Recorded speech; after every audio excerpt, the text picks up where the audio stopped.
Bonjour mesdames et messieurs, bienvenue au H2 Breakfast du 28 février 2025, premier H2 Breakfast de l'année 2025.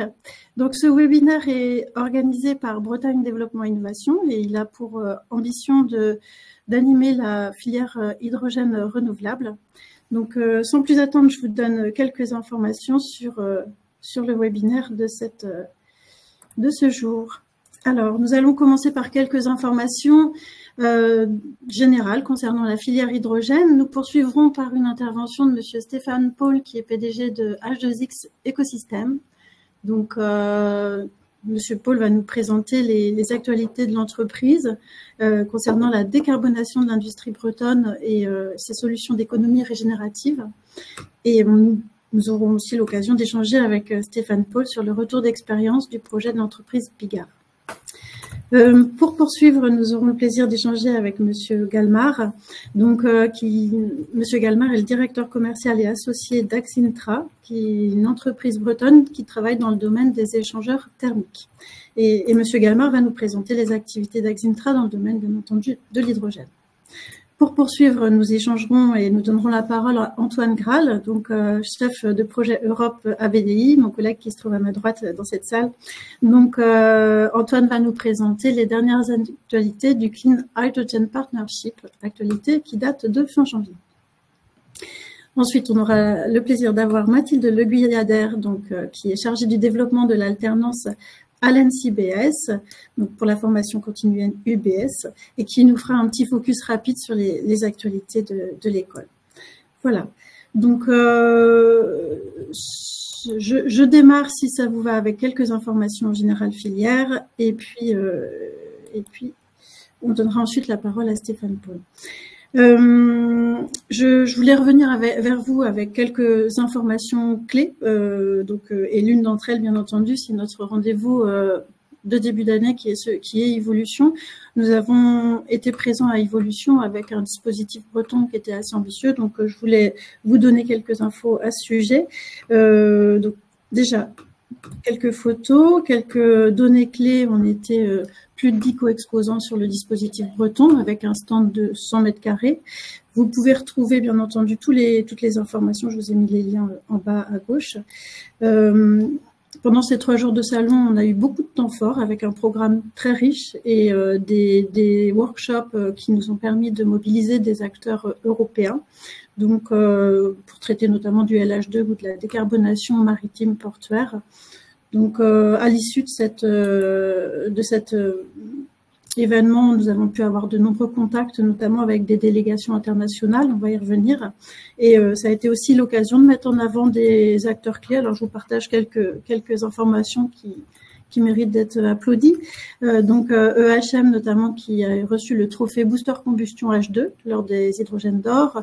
Sur le stand, on avait la pile à combustible, donc d'EODEV, la Rex H2, qui a reçu son Type Approval Certification du bureau Veritas. Donc, ce qui est intéressant aussi à noter par rapport à cette pile, c'est qu'elle va être utilisée, développée dans le cadre du projet Green Navy.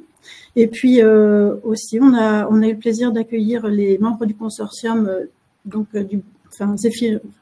ZEF, du CTV ZEF, qui ont reçu également une approbation de principe du concept design pour le bateau. C'est donc un CTV, un crew transfert vaisselle, donc pour la maintenance des parcs éoliens. Alors, je vous indiquais qu'on avait eu à l'occasion d'Evolution pas mal de contacts avec les délégations étrangères. C'est l'occasion pour moi de vous donner une petite information. Evolution au Canada se tiendra les 1er et 2 octobre prochains. Ce que je peux vous indiquer, c'est qu'on a eu quelques entreprises bretonnes qui seraient intéressées pour être présente au Canada à cette occasion. Aussi, si vous êtes également intéressé, voilà, il y a des opportunités qui peuvent se dessiner pour vous outre-Atlantique, n'hésitez pas à revenir vers moi et on va voir ensemble ce qu'il peut être fait pour s'assurer d'une représentation à l'occasion d'Evolution Canada. Bon, c'est moins prévu pour le Chili, mais bon, ceci dit, n'hésitez pas, on peut échanger aussi à ce propos. Et puis, vous pouvez noter dès à présent les dates d'Evolution 2026 qui s'affichent, 27 au 29 janvier. Une date aussi pour que vous puissiez la noter. Vous le savez, on avait communiqué les suites du projet WAVE. Donc, c'était une candidature tri-régionale Bretagne, Pays de la Loire et Normandie. Donc, on avait communiqué sur cette candidature. C'était l'année dernière. On a candidaté au Clean Hydrogen Partnership. Notre candidature n'avait pas été retenue, je veux dire. Ceci dit, on a continué à travailler à 3 régions et notamment dans le cadre d'une étude écosystème bassin Grand Ouest. Ceci toujours pour essayer de travailler au mieux les liens avec nos voisins et puis pourquoi pas saisir d'autres opportunités à l'Europe. Donc dans le cadre du travail réalisé par cette étude, donc c'est un travail qui est soutenu par l'ADEME, le cabinet que l'on mandate, qui est CIA Consulting, va organiser un atelier de co-construction le 13 mars prochain. Donc n'hésitez pas si vous êtes intéressé à revenir vers moi à ce sujet. Je profite aussi donc de ces news pour vous faire un coup de projecteur sur quelques opportunités, donc plutôt de financement, pour vous rappeler notamment l'appel à projet de la région Bretagne, donc celui qu'on appelle couramment croisement de filières, pour vous dire que vous pouvez candidater à ce projet, enfin cette AAP jusqu'au 12 mars auprès des pôles, et puis jusqu'au 26 mars 2025. Voilà, si vous êtes en direct de la région. Donc, pour rappel, cette AAP soutient le croisement de filières pour des innovations fortement porteuses de valeur, pour des projets de soutien collaboratif. Typiquement, le projet Séphir et Boré, dont on a parlé précédemment, avait pu en bénéficier. L'appel à projet maritime, je voulais faire aussi un petit focus là-dessus pour vous rappeler qu'il y en a un qui est toujours d'actualité. Il va y avoir une date de relève qui va arriver bientôt. C'est celui de soutien à la décarbonation de la filière maritime française. Donc voilà, le 18 mars prochain aura lieu la seconde relève. Et puis la dernière, ça sera le 14 octobre. Un petit focus aussi pour une précision, non pas que... Alors, l'appel à projet Courimer, certains l'ont peut-être vu passer, juste pour vous préciser que l'hydrogène est exclu des modes de propulsion qui peuvent être considérés dans le cadre de cette AAP. Donc voilà, ce n'est pas pour vous dire d'y aller, mais au contraire pour vous dire que nous ne sommes pas concernés et qu'il n'y ait pas de confusion à ce propos. Une petite information recherche aussi, parce que, alors ça va être un peu juste côté timing, parce que c'est jusqu'à aujourd'hui midi, mais c'était pour vous indiquer que le CNRS, plus précisément la chaire FRH2 qui s'occupe de l'hydrogène, a lancé son prix de thèse hydrogène, et pour valoriser tout simplement la recherche hydrogène, tout secteur confondu, toute thématique confondue, et donc elle peut recevoir jusque ce jour midi des dossiers de candidature qui sont relativement simples à élaborer, hein, mais bon, ceci dit, là on est sur des délais justes, et ensuite l'objectif bien entendu est de valoriser le travail des chercheurs français dans le domaine de l'hydrogène. Et toujours dans l'objectif de valoriser et de toujours bien mettre en avant le travail de la recherche, et là cette fois plus Focus Bretagne, le GT Recherche, donc animé par ERH2, met actuellement à jour sa base de compétences. Donc je vous ai cité toutes les bases de compétences, enfin tous les domaines thématiques concernés, mais en tout cas, n'hésitez pas à contacter Bruno Mansuy si vous n'avez pas déjà reçu les informations pour pouvoir faire valoir vos éléments de recherche. On pourra vous transmettre l'email sur demande, on ne peut pas transmettre en direct pour les raisons, en respect des réglementations RGPD. Voilà, donc je vous ai donné les informations un petit peu d'actualité. Je vous partagerai à la fin des éléments de planning. Sans plus tarder, on va donner la parole à Stéphane Paul, donc PDG de H2X Écosystème. Je me tourne 2 petites secondes vers mon collègue pour m'assurer si on avait un petit point technique sur la présentation. Est-ce que c'est bon pour... C'est bon. Impeccable. Donc, c'est parfait. Stéphane, je te laisse la parole pour la présentation des activités d'H2X. Ok. Bien, bonjour à tous. Moi, je suis Stéphane Paul, du coup, PDG fondateur d'H2X. Du coup, c'est moi qui ai la main sur les slides ou pas? Alors, ça va être Antoine, je pense, qui a la main. Est-ce que...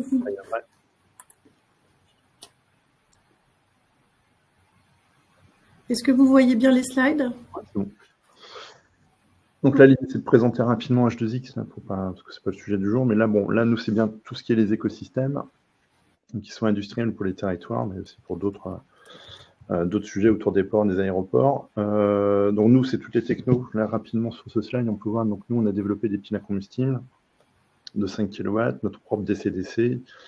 Là, on a développé aussi un nouveau réservoir amovible, le T1000, avec un kilo d'hydrogène qui est qualifié en R134 et en TPED, donc c'est-à-dire qu'il est qualifié en mobilité et en statique. Et à partir de ces briques-là, on a développé des systèmes donc, qui vont de drones, donc, comme Hermione qu'on avait présenté à Evolution, et aussi des générateurs qui ont des puissances qui vont de 5 kW jusqu'à plusieurs mégawatts. Donc voilà. Donc là, on parlait de thèse. Nous aussi, on a fait des thèses. Donc, on a développé des électrodes imprimées 3D pour l'électrolyse de l'eau. Et aujourd'hui, on est en train de les monter en TRL, côté RL6. L'intérêt, c'est qu'on a justement pu augmenter en fait l'efficience des électrolyseurs. Là, on a augmenté déjà les premières performances et plus 26% en fait de performance, ce qui permet d'améliorer les petits électrolyseurs, surtout les AEM. Et à côté, donc cette année, là, on va créer H2X Academy. Donc c'est tout ce qui est la partie formation qu'on a développé avec un partenaire de grande renommée, mais ça, on le communiquera avec lui cette année. Donc, si je peux pas aller du coup au slide d'après. Donc, ça, c'est pour expliquer comment marchent nos générateurs. Donc, il y a 3 parties. Il y a la partie pile à combustible qu'on retrouve à gauche. Donc, le générateur, c'est ce qui est autour des petits pointillés. Donc, à gauche, on a la pile à combustible qui fait du coup de l'électricité pour alimenter le pack batterie. Et après, on a la partie conversion qui va alimenter différents usages. Nous, la particularité d'H2X, c'est qu'on ces trois composants, en fait, on les dimensionne en fonction du besoin du ou des clients. Et à partir de là, nous, on va produire et intégrer les équipements et on va créer tout l'écosystème autour pour produire l'hydrogène. L'autre particularité, c'est la plateforme RIDE, donc qui va tracer en fait l'ensemble des usages, mais aussi l'ensemble, d'avoir une vision d'ensemble en fait de l'écosystème qui permet de garantir que l'électricité qui va être produite à la fin est bien décarbonée ou à une valeur carbone. Que nous, on ne s'interdit pas de travailler aussi sur un hydrogène qui est décarboné pour qu'il soit produit à partir des déchets. Là, c'est des solutions waste to power où on va travailler avec des déchets plastiques, déchets organiques ou de la biomasse pour produire en masse en fait de l'hydrogène. L'autre intérêt, c'est que les datas on prend derrière sont certifiées, ce qui permet derrière aussi aux clients de prouver qu'il y a une réelle décarbonation. Ça, c'est vachement important. Donc là, je vais vous donner l'exemple de ce qu'on a installé sur le slide d'après, s'il te plaît. Donc là, ça, c'est le projet qui est monté actuellement avec Quimperlé. Donc là, pareil, là, on a installé des panneaux solaires. Donc, c'est un générateur de 500 kW qui a été installé. Et nous, ce qu'on dit, c'est qu'il faut toujours privilégier d'abord les électrons pour faire de l'électricité. Nous, vous ne verrez jamais H2X mettre des panneaux solaires et les mettre directement dans un électrolyseur. Ce qui fait que là, nous, ce qu'on a fait, c'est qu'on récupère en fait le trop-plein de solaire ou un prix d'électricité qui est pas cher pour le retransformer en hydrogène. Donc, typiquement, là, l'électrolyseur qui a été installé sur le projet de Quimperlé, c'est un électrolyseur de 20 kW. Ce qui permet du coup d'avoir déjà des montants qui sont largement inférieurs, parce qu'effectivement, pour un électrolyseur de 500 kW, si on avait dû mettre un électrolyseur direct par rapport au panneau solaire, on aurait dû mettre 1,5 MW. Donc là, c'est une hérésie, il n'y a pas de rentabilité, il n'y a pas de retour sur investissement. Donc l'intérêt, c'est qu'on privilégie d'abord le flux direct entre les panneaux solaires et l'usage de l'industriel. On stocke sous forme d'hydrogène le trop-plein de solaire. Et vu qu'on est connecté sur le réseau, lorsque l'électricité n'est pas chère, on le restocke soit dans les batteries, soit dans l'hydrogène. Ce qui permet du coup de maîtriser pour le client justement le prix de l'énergie. Donc ça, c'est le premier projet qui est mis à Quimperlé. Et le prochain là, qui est en train d'être mis à Châtillon-sur-Sarthe. Là, on va récupérer du coup les calories issues de la pile à combustible. Et on va travailler du coup, si tu peux revenir juste avant, on va travailler aussi avec les déchets organiques en fait, de l'industriel pour refaire de l'hydrogène par vaporeformage. Donc on capte le CO2 à la source qui va être valorisé du coup dans les process industriels, mais qui va aussi être exporté sur des serres ou d'autres industriels qui ont besoin de CO2 biogénique. Et ça permet du coup d'avoir une économie circulaire et une maîtrise des prix de l'hydrogène, donc des prix de l'électricité, et on peut du coup monter sur des puissances supérieures. Bon là, si on monte la photo d'après, s'il te plaît. Donc là, c'est le projet qui a été installé du coup à Quimperlé, donc il y en a certains qui l'ont visité. Donc l'intérêt, pour ce premier projet, c'était de travailler sur l'écrêtage pour réduire en fait les appels de puissance sur le réseau. Donc là, on voit bien le pack batterie, donc qui est juste au premier plan. Juste derrière, on a le module avec la pile à combustible. Donc là, c'est un module qui fait 100 kW et il est déjà prêt pour être upgradé jusqu'à 400 kW. Et derrière, on voit justement les 3 modules avec le stockage, donc un petit électrolyseur de 20 kW, plus le compresseur et le stockage de 100 kg d'hydrogène. C'est ce format-là, après, qu'on adapte en fonction des usages pour justement soit travailler sur l'effacement énergétique des industries, soit justement travailler sur d'autres usages, comme soit faire des superchargeurs, soit faire de l'écrêtage. Donc nous, derrière, ce qu'on a, c'est ce qu'on voit à droite, c'est notre Energy Management System. Donc il y a plusieurs niveaux, c'est contrôler les entrants et les sortants, justement pour travailler sur le prix de l'énergie pour le client. Et derrière, il y a tout ce qui est le préventif, la maintenance et la traçabilité, justement, pour prouver qu'il y a bien une carbonation réelle, parce que les datas sont certifiées. Donc ça, c'est pour l'industrie. Et si on regarde le slide d'après, on est sur cette même logique pour les ports. Donc ça, c'est des études qu'on a déjà menées pour différents ports. Là, actuellement, c'est ce qu'on étudie avec GRDF et le port de Brest. Vous créez tout un écosystème pour justement accompagner l'électrification des quais ou décarboner l'ensemble en fait des installations d'un port. Donc là, pareil, là, ce qu'on va faire, c'est qu'on va travailler avec du biogaz, vaporoformage. Le CO2 est capté à la source, il va aller vers les serres. Et l'hydrogène va être amené en fait avec des petits tuyaux basse pression qui va permettre en fait d'alimenter directement nos générateurs, donc, qui sont plutôt des hubs, parce qu'ils vont mixer énergie renouvelable, hydrogène et le réseau électrique. Donc là, l'idée, c'est de faire de l'écrêtage pour les appels de puissance lorsqu'on branche un bateau à quai. Ça peut être pareil aussi pour les engins de manutention qu'on pourra retrouver sur un port. Et l'idée, c'est de travailler aussi sur la partie énergétique des industriels pour qu'ils puissent reprendre la main en fait sur les prix de l'énergie. Alors pourquoi je dis ça? Parce que en faisant comme ça, on a un prix du CO2 qui est compétitif parce qu'on sera à peu près entre 170 et 180 euros la tonne. Et pour l'hydrogène produit par cette méthode-là, on est à peu près à 6 euros le kilo d'hydrogène. Alors je parle de ça aussi, c'est sans subvention, parce qu'autrement on ne maîtrise pas non plus les délais en fait, de réalisation des projets. Et là, ça permet aussi à stabiliser, rassurer, les financiers, mais aussi les industriels qui vont s'équiper de ces équipements. Et de l'autre côté, on peut proposer du coup des stations multi-énergie qui permettent d'alimenter des véhicules de toute taille. Donc là, c'est juste pour montrer le slide d'après pour terminer. Donc là, c'est juste pour montrer les exemples de générateurs qu'on a actuellement. Donc effectivement, on a des puissances. Là, c'est le 15 kW qui est à gauche, qu'on fait justement pour des camps, pour l'armée. Le 350 kW qu'on a déjà montré, qui avait été fait pour Enedis. Et après, derrière, c'est le futur, c'est justement des hubs qui vont pouvoir être additionnés pour pouvoir monter à des puissances largement supérieures. Et en dessous, c'est la présentation de RIDE, en fait, qui va être adaptée soit pour un port, un aéroport ou une zone industrielle. Donc, petit à petit, en fait, l'EMS qui était dédié à un site va pouvoir être globalisé sur l'ensemble d'un écosystème. Donc là, ce qu'on veut tenter de faire, c'est de travailler sur justement le Port Management System. Donc voilà. Merci Stéphane pour cette présentation, c'est très clair. Une petite question de ma part, RIDE, est-ce que ce service est également disponible au niveau de Quimperlé pour l'instant, du site oui. de Quimperlé? Oui, il est déjà installé. D'accord. Donc l'ensemble de vos services aujourd'hui sont opérationnels et du coup bénéficient de premiers retours d'expérience. C'est ça. C'est très bien. Alors, j'indique aux personnes qui ont suivi votre présentation donc, que les slides seront à retrouver sur le site Bretagne Hydrogène Renouvelable et que, d'ores et déjà, s'ils ont des questions, ils peuvent les indiquer dans le chat. Vous pourrez y répondre directement au fil de l'eau ou lors de l'échange qui se déroulera en fin de session. Merci beaucoup, Stéphane. Donc, sans plus attendre, je vais donner la parole à Monsieur Alain Galmard, donc directeur commercial et associé d'Axintra. Vous allez nous présenter l'activité de votre société, donc qui œuvre dans le domaine des échangeurs thermiques. Et peut-être que vous pourrez nous donner quelques indications aussi sur les cas de collaboration dans le domaine H2. Voilà, plutôt par oral, c'est ce qu'on s'indiquait, parce que vous avez bien entendu des contraintes au niveau des clauses de confidentialité. Tout à fait. Bonjour à tous. Donc, Axiantra, c'est une société bretonne. Nous sommes basés à Carhaix. Donc, nous distribuons sur toute la France et également donc en zone export francophone.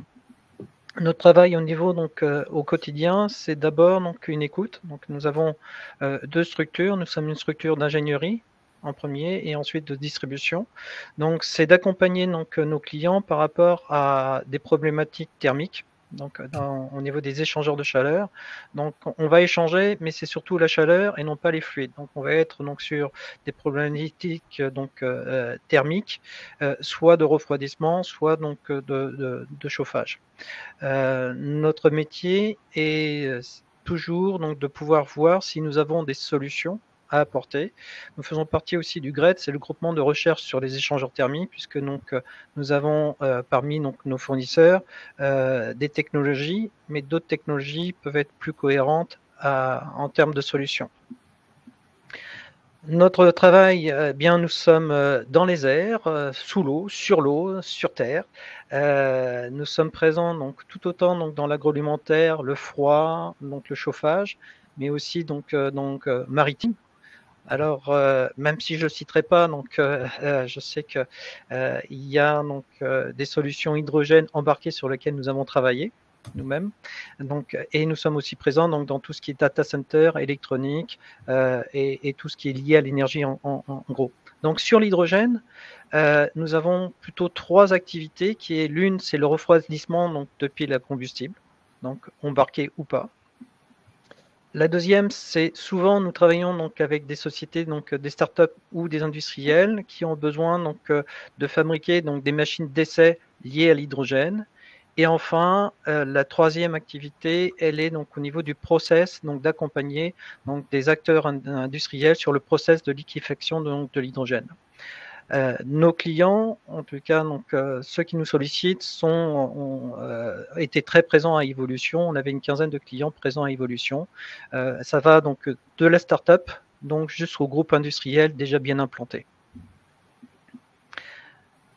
Sur notre expertise, bien, nous faisons avec donc différentes technologies. Elles peuvent être donc des échangeurs de chaleur, soit brasés, qui apportent une compacité, donc aussi donc un rendement très intéressant. Des solutions traditionnelles, donc plaqué joint, mais quand on est sur l'embarqué, là, on va être sur du titane. Et également des échangeurs multitubulaires comme des échangeurs air-huile. Donc tout dépend à chaque fois donc du vecteur, donc du fluide refroidissant. Sur la structure même d'Axintra, nous avons donc une équipe constituée donc d'ingénieurs qui vont eux donc pouvoir écouter les demandes donc de nos clients, donc de pouvoir voir donc toutes les problématiques techniques, de pouvoir aussi apporter aussi donc leur expérience. Mais on a aussi une partie d'activité liée donc à ce que nous appelons donc le SAV ou la pièce détachée, puisque finalement les échangeurs, ce sont des échangeurs qui existent depuis déjà quelques dizaines d'années et sur lesquels on peut donc avoir une sollicitation, puisque nous ne sommes jamais directement frontal sur les systèmes hydrogène, mais souvent donc sur le process. Nous sommes comme finalement donc soit un pacemaker, soit un pare-brise sur donc dans une automobile, c'est-à-dire qu'on pense à nous quand il y a vraiment un vrai besoin. Et c'est là où il y a un besoin donc de réactivité donc de nos équipes. Les réponses, elles sont rapides, puisque nous sommes concentrés sur les échangeurs de chaleur. Donc on a donc dans nos équipes donc des personnes avec la compétence de pouvoir traiter donc la demande, soit dans l'heure, soit dans la journée. Enfin, donc, nous avons au niveau d'Axintra, au niveau de Carré, nous avons donc un stock et nous disposons donc de stock donc aussi donc de nos partenaires qui soient donc en Allemagne, mais également donc en Suède, en Pologne et donc en Italie. Voilà, je pense avoir respecté, Elodie, donc le temps qui m'était imparti, même d'avoir gagné un peu de temps pour les uns et les autres. C'était très concis et clair, merci beaucoup Alain. On ne voulait pas pour la frustration donc de ne pas dire avec qui je travaille, mais nous avons signé des chartes de confidentialité avec les uns et les autres. C'est un domaine donc extrêmement important et ça montre aussi donc le sérieux donc de notre société avec nos clients qui, quand elles souhaitent nous proposer donc des projets, eh bien on aille jusqu'au bout des choses. Tout à fait. Et je pense que ce que l'on peut retenir aussi de votre présentation, c'est effectivement votre réactivité, disponibilité. Voilà, le fait que vous soyez aussi là pour apporter du conseil. Donc ça, c'est bien noté. Et les personnes donc, peuvent aussi vous contacter en direct pour poursuivre les échanges. Et puis peut-être aussi vous retrouver à l'occasion d'un rendez-vous filière en Bretagne qui est aussi... Voilà. parfait pour Oui. en savoir plus. Donc, comme Stéphane parlait un moment donc de puissance, et il peut être aussi intéressant que donc, les puissances des échangeurs, c'est sur donc des échanges, donc on peut être de 4 kW à 1 MW. Donc, vous avez une gamme importante de possibilités, donc trop vaste pour pouvoir donc ne faire que 5 minutes et trop concis pour que je puisse vous donner tout. Mais venez dans mon restaurant, donc finalement des connaissances des échangeurs, il y aura toujours de quoi donc vous nourrir. Parfait. Merci beaucoup pour cette présentation, Alain. Et puis, n'hésitez pas si vous avez des questions, comme ça, ce sera l'occasion d'y répondre. Je vous laisse à tous l'occasion de vous exprimer aussi dans le chat. Merci beaucoup. Et bien, écoutez, je vais sans plus attendre donner la parole à Antoine Graal, donc chef de projet Europe pour Bretagne Développement Innovation. Et donc, Antoine, tu vas nous indiquer quelques actualités concernant le Clean Hydrogen Partnership, actualité assez fraîche, vu qu'elle date de fin janvier. Effectivement, j'espère que tout le monde m'entend bien. Du coup, oui, je pense que c'est bon. Petite actualité sur donc, le Clean Hydrogen Partnership. Je vais faire une brève présentation de ce que c'est. Ensuite, les appels à projets en cours. Avant de vous dire en 2 mots comment nous, au Pôle Europe de BDI, on peut vous accompagner. Donc, le Clean Hydrogen Partnership, c'est une initiative européenne qui vise à soutenir la recherche et l'innovation dans le domaine de l'hydrogène propre. C'est un partenariat public-privé qui réunit la Commission européenne, des entreprises, des universités, des centres de recherche, dans le but de favoriser la transition énergétique en Europe. Il vise à accélérer l'adoption de l'hydrogène comme solution énergétique durable. Ça passe donc par des projets collaboratifs, par de l'innovation technologique, la mise en œuvre de solutions à grande échelle dans les secteurs de l'industrie, des transports, de l'énergie. Les priorités pour les appels en cours en 2025 sont donc le développement de technologies innovantes, l'amélioration de la production, du stockage, de la distribution et de l'utilisation de l'hydrogène, et la collaboration entre différents acteurs de différents États membres de l'Union européenne est au cœur des priorités du Clean Hydrogen Partnership. Antoine, tu peux passer là-dessus. Pour donc 2025, l'enveloppe totale est dotée d'un budget de 184,5 millions d'euros qui sont répartis en différentes thématiques qui sont elles-mêmes divisées en plusieurs appels. C'est donc organisé autour de plusieurs axes stratégiques, comme vous pouvez le voir. On a donc production d'hydrogène renouvelable. On a donc 7 appels à projets, 7 topics sous ce chapeau. Pour ces 7 topics, il y a un budget alloué de 40 millions d'euros, par exemple. Le but là est de développer des technologies plus efficaces, durables pour produire de l'hydrogène vert, en particulier à partir d'électrolyse de l'eau. On a eu la discussion plusieurs fois avec certains d'entre vous que l'Union européenne se focalise quasiment exclusivement sur l'hydrogène à partir d'électrolyse. On a aussi donc une entrée stockage et distribution, 3 appels à projets sous cette entrée, dotés d'un budget de 16 millions d'euros. Le but là est de trouver des solutions pour stocker l'hydrogène de manière sûre et économique, ainsi que pour le distribuer à grande échelle. Et on a une autre entrée qui concerne également les transports, 3 topics encore, 17 millions d'euros de budget. Et le but est donc de développer des solutions pour les transports lourds, camions, trains, bateaux. Il y a aussi un topic spécifique sur le transport maritime.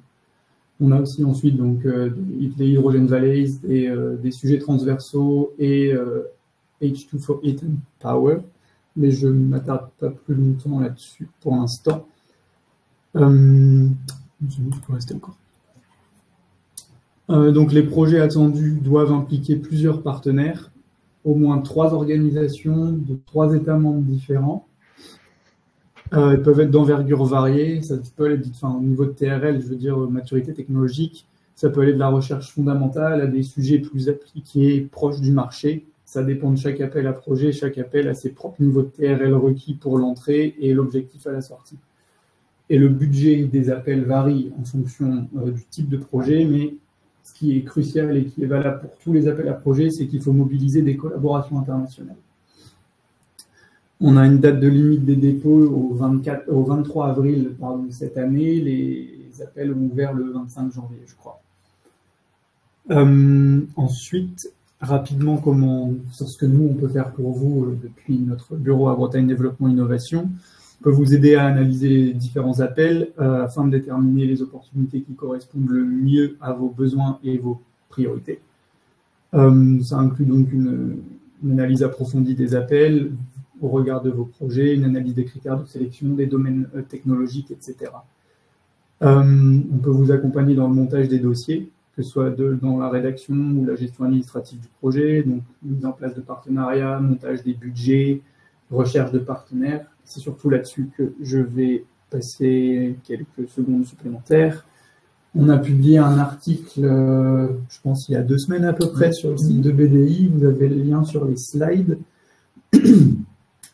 Cet article sera mis à jour jusqu'au 23 avril. Et le but est de faire remonter toutes les offres de partenariat qu'on voit passer pour rejoindre des consortiums dans un des appels à projets du Clean Hydrogen Partnership. Et je vous invite donc à consulter cet article pour voir si un des consortiums qui est en cours de montage peut vous intéresser.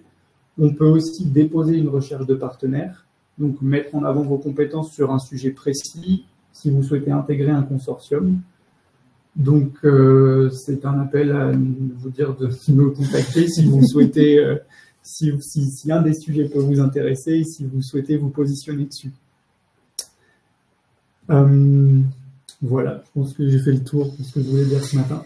Si vous avez des questions, n'hésitez pas, et sinon contactez-moi en privé aussi. Il y en a quelques-unes des questions, notamment donc Younes Demouche qui demande dans quel topic peuvent immerger les problématiques matériaux. Si on revient, voilà. Problématique matériaux. Est-ce qu'on a la possibilité de lui donner la parole pour qu'il... Oui. Un petit instant, Younes, Antoine vous donne la possibilité de détailler un petit peu. Sinon, vous pouvez le faire par... Sinon, on va échanger en privé aussi. Oui, oui. Très bien. En tout cas, de toute façon, oui, c'est peut-être la meilleure conclusion aussi qu'on peut donner, Antoine, c'est que l'idée, c'est surtout, je vais t'inviter à remettre ton mail peut-être dans le chat, c'est de ne pas hésiter à contacter Antoine, tout simplement pour qu'on puisse regarder ensemble ce qui peut être fait. Et parce qu'il y a effectivement différentes choses à regarder, comme tu l'indiquais, à la fois les opportunités de partenariat en cours, voir les propositions, et ce n'est pas toujours simple non plus de trouver des bons partenaires. Et là, l'expérience du service Europe de BDI est précieuse. Donc, c'est ce qui sera, il me semble, le plus simple. Je peux peut-être préciser quand même dans l'ensemble que l'année 2025 est une année où l'Europe, via le Clean Hydrogen Partnership, a souhaité frapper fort. Et c'est vrai qu'il y a beaucoup d'opportunités, notamment au niveau, alors je sais, des large scale. Voilà, c'est une année où on peut vraiment trouver des choses à faire au niveau européen. Voilà, écoutez, n'hésitez pas si vous avez d'autres questions. Je ne sais pas si on verra avec Monsieur Demouche à ce moment-là s'il peut parler ou intervenir pour préciser son propos après l'intervention de Mathilde. Ce sera peut-être plus simple. Mathilde, donc vous êtes chargée de développement de l'alternance de la formation continue à l'UBS. Et l'idée, c'est que vous nous fassiez un rappel un petit peu des actualités de votre programme d'alternance, avec un rappel et un appel aussi à manifestation d'intérêt. Exactement. Merci beaucoup de m'avoir donné du temps ce matin. Donc, en effet, je m'occupe de l'alternance à l'NCBS, donc l'école d'ingénieurs de l'UBS, et puis plus particulièrement pour la filière ingénieur énergie hydrogène qui a ouvert il y a 2 ans, que vous connaissez déjà pour certains d'entre vous. Certains d'entre vous ont déjà des alternants dans leur entreprise. On a donc 2 promotions qui ont ouvert. On a une 60aine d'étudiants aujourd'hui dans la filière. Et donc, on a ouvert une 30aine de places pour septembre prochain.